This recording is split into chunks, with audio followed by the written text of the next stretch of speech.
Update India TV, हर खबर सच्चाई की ओर। स्वर्गीय संतोष देशमुख यांच्या मारेकऱ्यांना तात्काळ अटक करा। देशमुख समाज कारंजा लाड बांधवांची मागणी।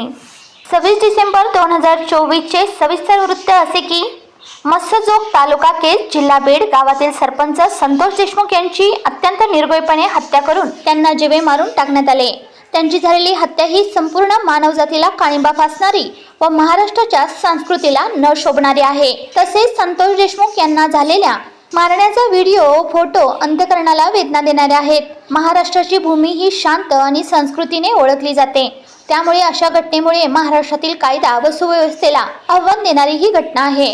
अशा घटना जर सतत करत असतील तर सर्वसामान्यांना कायद्यावरचा विश्वास कसा टिकून राहील। त्यामुळे त्यांच्या मारेकऱ्यांना तात्काळ अटक करून त्यांच्यावर कडक कारवाई करण्यात यावी असे निवेदन सकल देशमुख समाज कारंजा यांनी तहसीलदार कारंजा यांना निवेदनाद्वारे दिले आहे।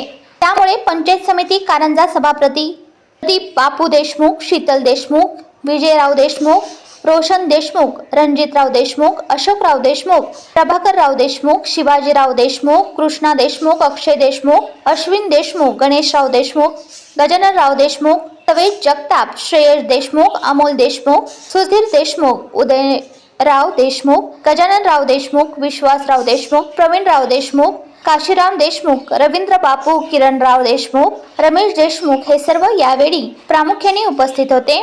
वाशिम जिल्हा प्रतिनिधी विजय खंडार। दिनांक 26 डिसेंबरला मस्साजोग येथील श्री संतोष देशमुख यांचे जे हत्याकांड झाले त्या हत्याकांडाचा जाहीर निषेध करण्यासाठी कारंजा तालुक्यातील समस्त देशमुख परिवार हा समाज या ठिकाणी तहसीलदार साहेबांना निवेदन देण्यासाठी एकवटलेला आहे।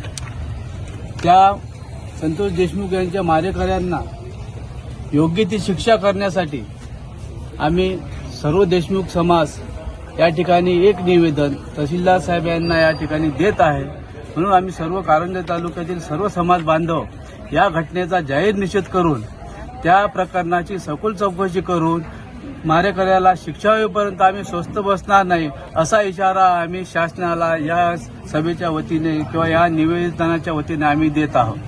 धन्यवाद।